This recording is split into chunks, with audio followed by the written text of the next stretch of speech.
Highbridge, a division of Recorded Books, presents Prairie Fever by Michael Parker. Read by Gabra Zackman. Today the grass sings when I speak of love. Herta Müller, The Land of Green Plums. Part 1. 1. Elise Stewart, Lone Wolf, Oklahoma, January 1917. Winter mornings their mother kissed them both on the forehead, pinned the blanket around the two of them, and slapped the horse's croup. Lorena held the reins.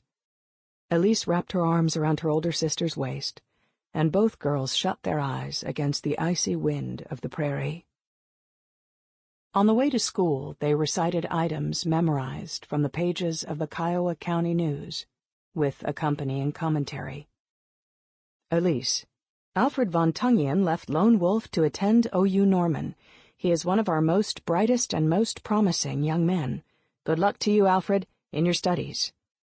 Lorena, good luck, Alfred, outrunning the cow that licks your hair up to 5 times a day.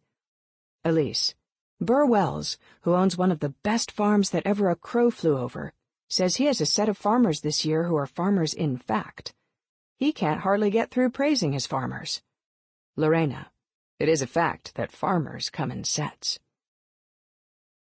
Inside the blanket, they warmed themselves with words. The horse knew the way to the schoolhouse through the blinding snow. The teacher would be looking out for them. He would struggle into his coat and gloves and hat and come outside to unpin them. Off would fall the blanket, coated with ice crystals. Out would fall the words memorized from a newspaper. The teacher would shake the blanket, and the words from the newspaper would fall to the ground. The other words, not written, their words, along with their giggles, would float off into the snow. Lorena, while moving a cultivator plow last week near Godebo, Eli Roberts was struck by the tongue of the machine, cutting an ugly gash under his chin and hurting him severely. The wound was dressed, and he is getting along nicely. Roberts now has it in for everything with a long tongue. Elise, Edith Gottswegen of Lone Wolf has been placed at the top of the list of long-tongued things he has it out for. Lorena, in for, not out for. Elise, in or out for. Lorena, Chapman Huff had business in Oklahoma City. Elise, I bet he did Chapman Huff. Lorena laughed. Through the blanket, Elise saw her laughter leak out and lessen the menace of the wind. When the teacher, who was new that year, unpinned the blanket, Elise saw the comma separating the dids disappear in a puff of snow. I bet he did, she whispered to Lorena, and the new schoolteacher, whose name was Mr. McQueen, shook his head and said, You too, as he helped first Lorena and then Elise off the horse. On the first day they arrived by blanket, Mr. McQueen asked what their horse was called. They had been riding him to school every day for months, but now that Mr. McQueen had to unpin them, he wanted to greet the horse by name. His name is Sandy, said Elise. Mr. McQueen looked distressed. Elise assumed it was because Sandy was the color of tar. He would like to live by the sea. He does live by the sea, I mean. He gallops through the tidal pools. I see, said Mr. McQueen, who seemed to have recovered. He introduced himself properly to Sandy and asked if he might accompany him to the shore. He had come from somewhere back east, and Elise assumed he knew the ocean. But when asked during geography, he said he knew only rivers. He described crossing the Mississippi by train on his way west. He crossed at Vicksburg, where boys stood by the river in knickers stiff with mud. For a nickel, these boys would tie ropes around their waists and wade into the river and stick their hands into holes in the bank and pull out catfish. He told the story of a man named Charlie Carter, who sat beside him for 3 states, snoring drunk. Finally, in Arkansas, he woke up calling for his Beulah girl. All the boys and most of the girls thought this was hilarious, but Elise found it tragic. His Beulah girl having married another, Charlie Carter having drunk himself into a 3-state slumber, so sick was he over the events that had befallen him. "Oh, Beulah girl," cried Charlie Carter. Elise sat in the middle of the classroom, studying Mr. McQueen. With her most woeful expression, she implored him to understand Charlie Carter's predicament. "Have you nothing in your body but funny bone?" Mr. McQueen caught her staring. He returned her stare as he talked of the Natchez Trace, which he claimed to be a path of prehistoric animals before Indians found it, and then white men. He talked on a bit, and then he called on her. "Reverend Womack closed the meeting at Bethel Sunday early due to heavy rains," said Elise, quoting the Kiowa County News. Elise felt her sister's tickling giggle, as if they were still tented atop Sandy. She looked outside. The wind had blown open the door to the storm cellar. Edith Gottswegen stuck out her too long tongue. Eli Roberts had it in for her and out for her. "Oh, he did he?" "Beg pardon?" said Mr. McQueen. The class was silent. They knew her to sometimes answer questions with quotes from the newspaper. She did it to them and to the teachers and to her piano instructor. Her classmates stared at their teacher. They were blind to commas adrift among the ice crystals, and their stony hearts were immune to Charlie Carter's loss of his Beulah girl. She looked outside again, but the snow was too thick to see the storm cellar. Sandy galloped along the edge of the turf. Waves lapped at his hooves. He smiled, tickled. She smiled, tickled. A pelican lit on Sandy, the very spot where Elise had sat clutching her sister the 4 frigid miles to school. "Among the interesting relics owned by Captain James Lowry of Missouri, currently visiting his son in Lone Wolf, is a stout old-fashioned hickory walking cane," said Elise. "The stick was cut and used for some time by Henry Clay, coming from the Clay home in Kentucky." "Elise," whispered Lorena. "That is a long way for a cane to travel." "It must be very stout," said Mr. McQueen, who did not call on her again that day. Mr. McQueen was better at unpinning a blanket than pinning it. The way home was colder as the blanket flapped loose in the wind. Sky appeared in the gaps. Elise did not want to see the sky. Once during recess, she had sneaked into the teacherage, really just a room built onto the back of the schoolhouse with another stove and a bed and a desk. The walls were lined with the Kiowa County News. Insulation from wind that came from 3 states away, as far as Charlie Carter slept on his train ride west. Elise approved of the papered walls of the teacherage. She knew that the news insulated you. She knew that it was no good to you unless you learned it and said it over and over and then talked back to it, making it not news. It wasn't something bad that happened anymore, and it was not boring people going to visit other boring people if you cut it up and said it aloud and then talked back to it. "The band boys left in 3 automobiles headed by S.P. Barnes to boost the Lone Wolf picnic. The autos were decorated and attracted attention," Elise said into Lorena's back. When Lorena said nothing, Elise turned her attention to fair Sandy. And just then, kissed by the surf, the horse's coat turned the color of sand kicked up by his hooves as the pelican rode him into the sun. "At dusk, is it true that the sun disappears into the ocean and drowns?" Elise asked. They collapsed into each other, tired out, really just a single bag of bones and giggles. "How should I know? The earth may not really be all that curved." "Heavens to Betsy, not this again," said Lorena. "Will you play with me when we get home? In the barn and freeze?" Lorena spent hours in her parents' bedroom brushing her hair with her mother's pearl-handled brush, counting the strokes as she pursed her lips in front of her mother's pearl-handled mirror. Heavens to Betsy, not this again, for she did it every day. She never tired of pursing and counting and handling pearl. Lorena was 17. Elise, 15. Mostly the 2 years separating them did not matter enough to count, but lately the gap would sometimes rip the pins from the blanket and let in all the elements. In the warm months, Elise ran barefoot in the fields with the Bulgarian boys from the neighboring farm. "They speak gibberish, you speak gibberish. Why don't you marry them?" said Lorena. "You could get yourself in the paper once and for all." The 4 Bulgarian children and their parents had lived in a 1-room sod house. But now they had a real house, with 2 rooms above ground. They stored potatoes and onions and sometimes bales of hay in the sod house. Elise liked to huddle there out of the wind with the newspaper. She would read to the 3 boys, Andon, André, and Damian. There was also a girl named Blagana, but she had married and moved to Godibo. She was a year older than Lorena, and for some reason Lorena admired her, though Elise found her haughty. Her breath smelled of paprika. "Is paprika a first cousin once removed to pepper?" Elise asked her sister once. "Of pepper, not to it."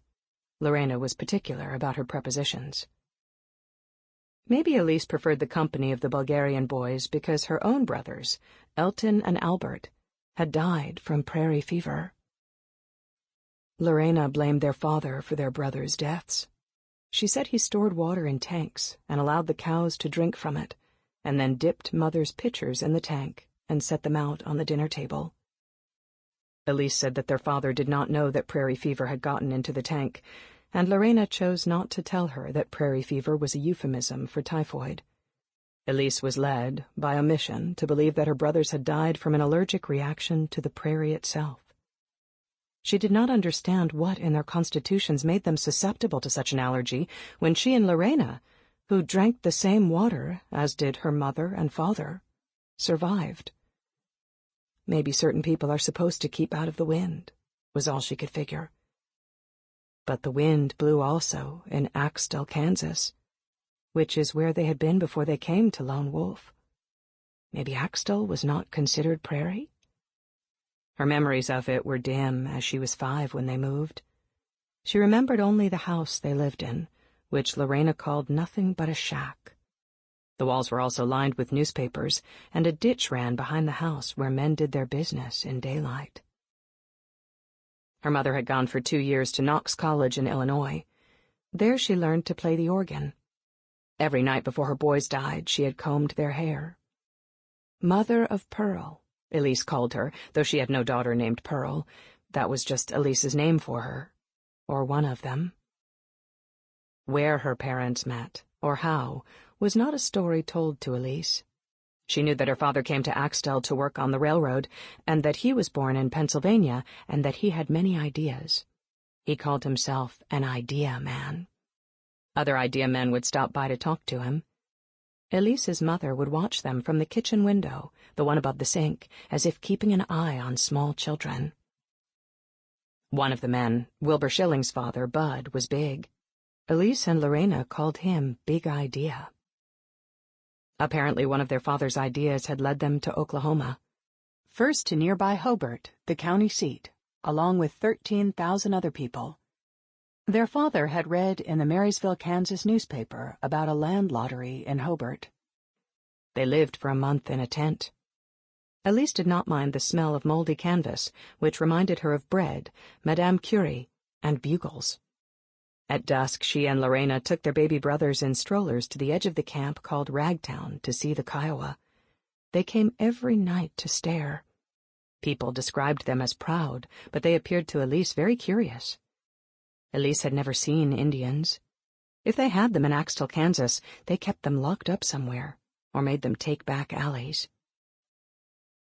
On the day of the lottery, their father's number was called. He threw his hat in the air, which made Elton, who was 4 years old then, whoop and clap. 11,000 people were turned away that day. He had won free and clear, he said, 160 acres in Lone Wolf. "This is the happiest I have ever seen, Father," said Lorena. "Yes," said their mother. They waited for more, but she tended to the baby, Albert, who would die because of their father's happiness. Their father was happy over winning the right to work acres of matted sod that proved so resistant to the dull plow he bought off a German that he had to straightaway use all the money they had saved for a windmill to hire a team of men with a special steel plow to break it up. A windmill to draw clean water from the ground would have saved her boys. This was what their mother meant by yes. "Where is Joe McNutt? I heard someone inquiring about him," Elise quoted from the Kiowa County News. They were almost home. They could tell they were almost home by Sandy's breathing. He breathed differently when he was close to being put up and allowed his fill of hay. "It's an interesting question," said Lorena. "Do you happen to know Joe McNutt?" "I have probably made his acquaintance," said Lorena. She reached up to mess with her hair, getting it ready to pearl handle. Probably she was pursing her lips. Elise wanted to pinch her. It wasn't too cold to play in the barn. Sandy lived in the barn. Her father had only 20 head of cattle left because of an outbreak of something, who knew what, but the cows lived in the snowy fields. Sometimes they had icicles hanging from their noses. "Blaguna probably has an icicle hanging from her nose," said Elise. "Blaguna is well married," said Lorena. "What do you mean by that?" "I mean that she married well." "What are the degrees of marriage, I would like to know?" "Well would top anyone's list, obviously." "Did Mother marry well?" "Why don't you ask her?" "Why do you like to do the same thing every day?" "Are you referring to washing beneath my armpits?" "Mother of pearl," said Elise. Lorena did not know that this was one of Elise's names for their mother. She thought Elise was referring to the handles of the comb and mirror, and she wasted no time informing Elise that Mother of Pearl was not pearl, but a cheap imitation of. "I think that is insulting to mothers everywhere." "I didn't name it." "I named Sandy." "Not everyone calls him that, you know," said Lorena. "But when I call him, he responds." "He is responding to your voice. He does not speak English." "He speaks Island." "What is Island?" "Just never mind," said Elise. Explaining gave her a mild headache and made her sleepy at once. The Kiowa were a proud people and a curious tribe at once. Pride and curiosity somehow did not seem to go together in Elise's mind. Maybe because her mother did not like gossip, and if you asked a question about someone, for instance, if you were to march right in the house because they had reached the house, because Elise heard the screen door slam shut by the wind, which meant her mother was struggling across the yard to unpin them, and asked her where was Joe McNutt, she would say it was none of their business, even if told that someone was inquiring about it in the newspaper, therefore making it more of a public notice than idle gossip. Her mother's pride did not permit curiosity.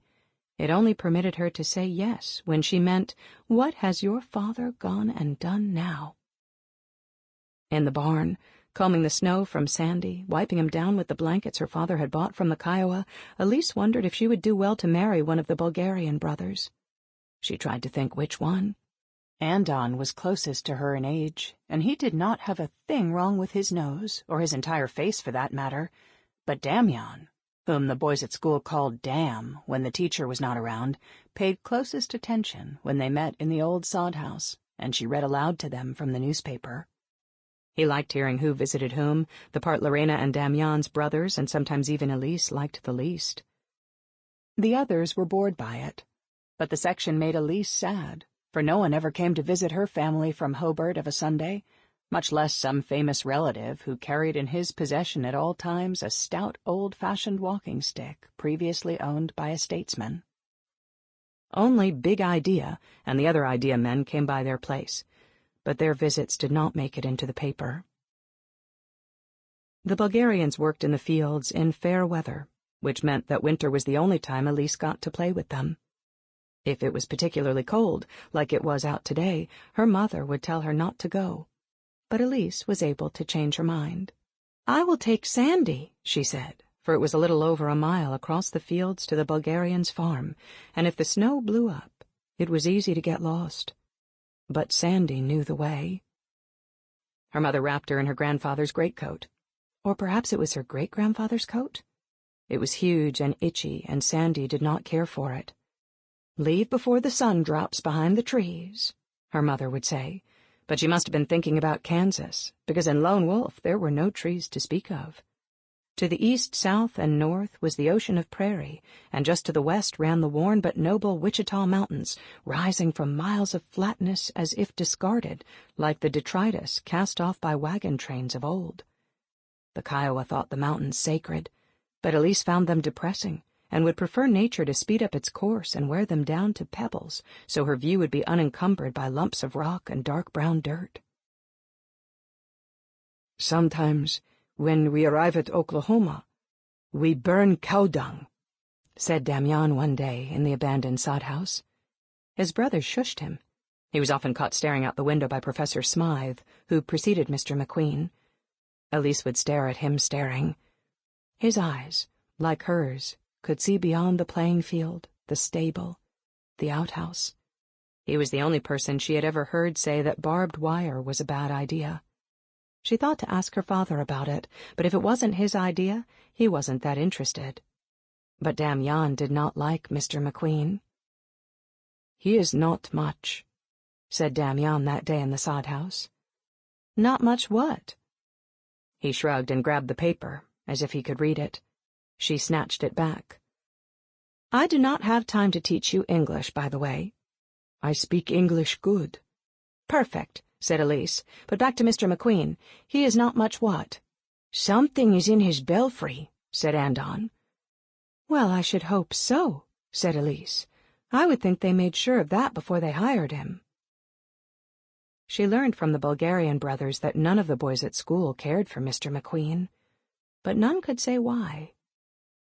If only they had said why. That night, as always, she whispered to her sister in the dark.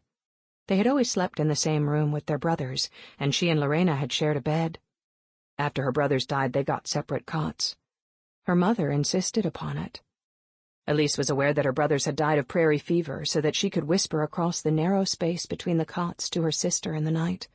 Their room was in the attic, and mostly slanting, shadowy eave.